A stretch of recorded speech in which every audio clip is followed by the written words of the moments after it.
manahan nawang sagana sa inyo ang salita ni Kristo ayon sa buong karunungan.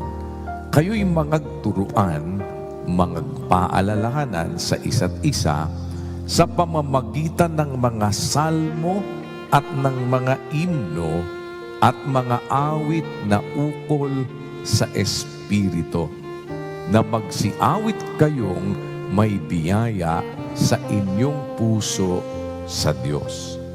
Ngayon, lalo na sa awa ng Diyos, ang mga kapatid aktibong nakikipagsang-usapan sa pamamagitan ng awit. Madidinig mo sila, pupuntahan yung kapatid, sasabihin nila, sige lang kapatid, huwag kang mahihiya sa aking balikat, ipatak ang luha, sasamahan kita hanggang magagawa. Tatawag sa Ama, hihingi ng awa. Nag-aantay na lang ako ng ano ko. Si kalat na ang cancer ko. Hindi na makaya ng gamot. Kaya nagpi-pain reliever na lang ako. Hindi ako makainom ng pain reliever. Wala na. Sige po. Sama po namin kayo sa panalangin, sis. Kami po, mula po sa hanay ng Manila City Choir po, ang mga kabataan. Mga Manila City Choir po ang tawag. Manila City Choir po.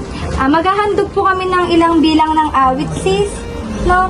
Ano po, para mapagaan po namin kahit pa paano po kung ano po yung inyong karamdaman po na nararamdaman ngayon po, no?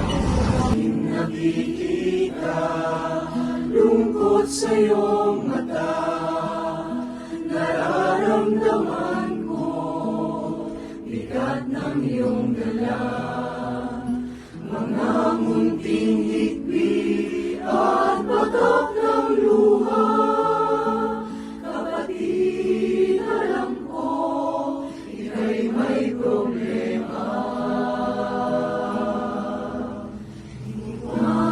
Sabihin sa iyong isip, iwandig kasi laman ng damdamin, kahit na hindi ka laging dumadaig, pati ko ang bigat ng iyong darating.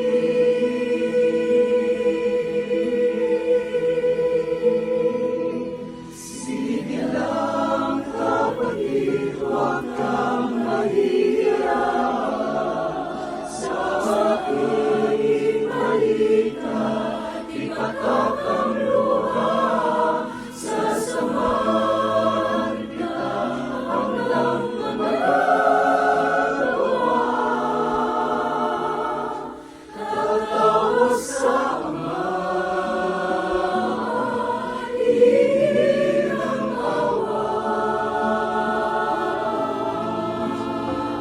Salamat sa Diyos at naaalala ninyo mga kapatid na ganitong nag-aano sa nagkakaano ng karamdaman. Opo, ayun po lagi po, di ba, sabi po ni Kuya Daniel, lalawin ng mga babaeng bao, may karamdaman. Opo. Mga kabataan, ingatan ninyo. Opo, ang buhay at lakas po. Laging tumawag sa Panginoon. Number one. Yes po, sis. Unahin ang Panginoon sa lahat ng bagay. Ako, 74 na ako. 74 na ako. Sabi ko nga, kunin man ako ng Panginoon na na siya lang naman nakakaalam. Sabi ko, magkakasing edad na lang siguro kami ni Brad Eli na mawala. Ang kaloob ng Panginoon sa akin, bahala na siya. Hindi na ako nagkala, hindi na ako naghahangad ng ano pa man. siya.